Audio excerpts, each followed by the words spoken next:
السلام علیکم دوستو، آپ دیکھ رہے ہیں R A Hindi Urdu lines. ایک جج صاحب اپنی بیوی کو طلاق کیوں دے رہے ہیں، رونگٹے کھڑے کر دینے والا سچا واقعہ۔ کل رات ایک ایسا واقعہ پیش آیا جس نے زندگی کے کئی پہلوؤں کو چھو لیا۔ قریب شام کے 7 بجے ہوں گے، فون کی گھنٹی بجی۔ فون اٹھایا تو ادھر سے رونے کی آواز آ رہی تھی۔ میں نے چپ کروایا اور پوچھا کہ آخر بھابی ہوا کیا ہے؟ ادھر سے آواز آئی، آپ کہاں ہیں اور کتنی دیر میں آ سکتے ہیں؟ میں نے کہا آپ پریشانی بتائیے، اور بھائی صاحب کہاں ہیں اور ماں کدھر ہیں، آخر ہوا کیا ہے؟ لیکن ادھر سے صرف ایک ہی رٹ کہ آپ فوراً آ جائیے۔ میں انہیں مطمئن کرتے ہوئے کہا 1 گھنٹہ لگے گا پہنچنے میں۔ جیسے تیسے گھبراہٹ میں گھر پہنچا، دیکھا کہ بھائی صاحب جو ہمارے جج دوست ہیں سامنے بیٹھے ہیں۔ بھابی جی رونا چیخنا کر رہی ہیں، 12 سال کا بیٹا بھی پریشان ہے، 9 سال کی بیٹی بھی کچھ کہہ نہیں پا رہی۔ میں نے بھائی صاحب سے پوچھا کہ آخر کیا بات ہے؟ بھائی صاحب کچھ جواب نہیں دے رہے تھے۔ پھر بھابی جی نے کہا یہ دیکھیے طلاق کے کاغذات کورٹ سے تیار کر کے لائے ہیں، مجھے طلاق دینا چاہتے ہیں۔ میں نے پوچھا یہ کیسے ہو سکتا ہے؟ اتنی اچھی فیملی ہے، 2 بچے ہیں، سب کچھ سیٹلڈ ہے۔ پہلی نظر میں مجھے لگا کہ سب مذاق کر رہے ہیں، لیکن میں نے بچوں سے پوچھا تمہاری دادی کدھر ہیں؟ تو بچوں نے بتایا پاپا انہیں 2 دن پہلے نوزائیڈا کے اولڈ ایج ہوم میں شفٹ کر رہے ہیں۔ میں نے نوکر سے کہا مجھے اور بھائی صاحب کو چائے پلا دو۔ کچھ دیر میں چائے آئی۔ بھائی صاحب کو بہت کوشش کی میں نے چائے پلانے کی، لیکن انہوں نے نہیں پی، اور کچھ ہی دیر میں وہ معصوم بچے کی طرح پھوٹ پھوٹ کر رونے لگے اور بولے میں نے 3 دنوں سے کچھ بھی نہیں کھایا ہے۔ میں اپنی 61 سالہ ماں کو کچھ لوگوں کے رحم و کرم پر چھوڑ آیا ہوں۔ پچھلے سال سے ماں کے لیے گھر میں اتنی مصیبتیں ہو گئی تھیں کہ بیوی نے قسم کھا رکھی تھی کہ میں ماں جی کا دھیان نہیں رکھ سکتی۔ نہ تو یہ ان سے بات کرتی تھی اور نہ میرے بچے ان سے بات کرتے تھے۔ روز میرے کورٹ سے آنے کے بعد ماں بہت روتی تھی۔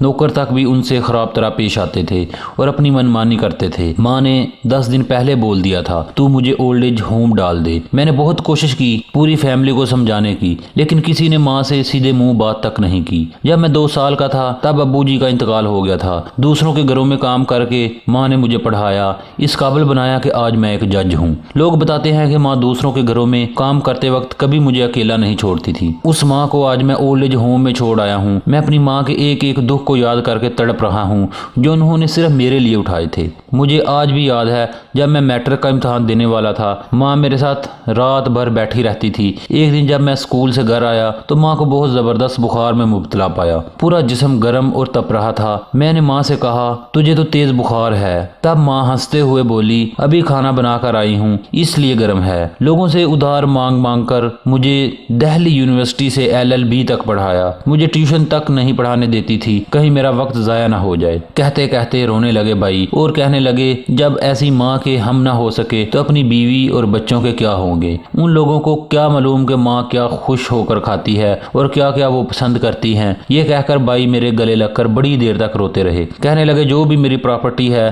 سب اولڈ ایج ہوم کے نام کر کے خود ماں کے پاس چلا جاؤں گا، کل کو بچوں نے بھی تو چھوڑ کر آنا ہی ہے۔ اب بھابی بھی بہت پچھتا رہی تھی کہ اس سے بہت بڑی غفلت سرزد ہو چکی ہے، اور بھابی بھی بھائی سے مل کر رونے لگ گئی۔ دونوں بچے بھی ابو سے لپٹ کر رونے لگے۔ میں نے اور بھابی نے بھائی کو منانے کی کوشش کی کہ ابھی دادی کو ہم لینے جائیں گے، لیکن بھائی نہیں مان رہے تھے۔ آخرکار بچوں کے اصرار پر بھائی مان تو گئے، لیکن کہنے لگے ابھی رات کے 2 بجے ہمیں کون داخل ہونے دے گا۔ خیر بڑی مشکل سے بھائی بھابی اور بچوں کو گاڑی میں بٹھایا اور اولڈ ایج ہوم کے گیٹ پر پہنچے۔ گھنٹی بجائی تو ایک بوڑھی عورت نے غصے سے دروازہ کھولتے ہوئے پوچھا کون ہو اور کیا چاہتے ہو؟ میں نے کہا ہم دادی کو لینے آئے ہیں۔ وہ چلانے لگی کہ یہ کون سا وقت ہے، کل آنا، جو بھی مسئلہ ہے۔ بھائی جو بس رو رہے تھے۔ میں نے کہا کہ یہ جج صاحب ہیں، ہم ان کی والدہ کو لینے آئے ہیں۔ کہنے لگے کہیں جان سے مارنے کا ارادہ تو نہیں نا؟ یہ سن کر بھائی نے شرم کے مارے سر نیچے جھکا لیا اور میں نے نیچے اتر کر انہیں بتایا کہ ہماری مجبوری کو سمجھیے۔ خیر وہ مان تو گئیں اور ہم دادی کے کمرے میں داخل ہوئے۔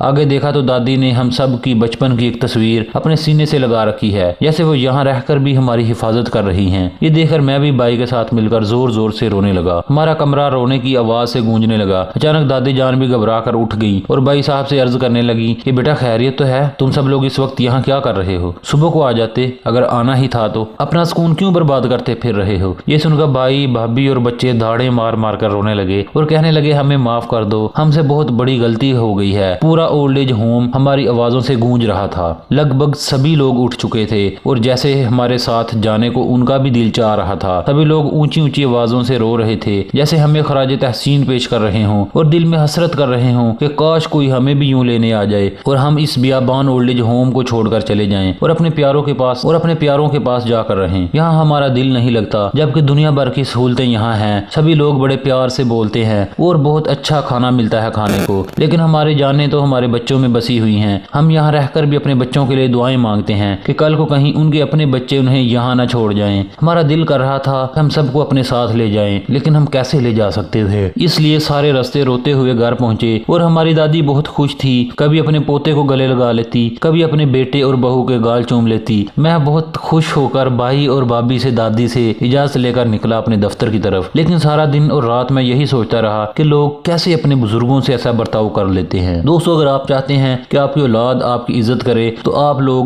بھی اپنے والدین کے ساتھ نیکی والا سلوک کریں، محبت سے پیش آیا کریں۔ جب والدین وفات پا جاتے ہیں تب ان کی چارپائی پکڑ کر رونے کا کوئی فائدہ نہیں ہوتا، اس لیے ان کی زندگی میں ہی ان کے قابل بن کر دکھائیے، بعد میں دکھاوا کرنے سے بھی اپنا من ہلکا نہیں کر پاؤ گے۔ اس طرح کی مزید اچھی سٹوریز اور ویڈیوز دیکھنے کے لیے ہمارے چینل کو سبسکرائب ضرور کر دیں تاکہ ہماری ہر ویڈیو آپ تک بر وقت پہنچتی رہے۔ جزاک اللہ خیر۔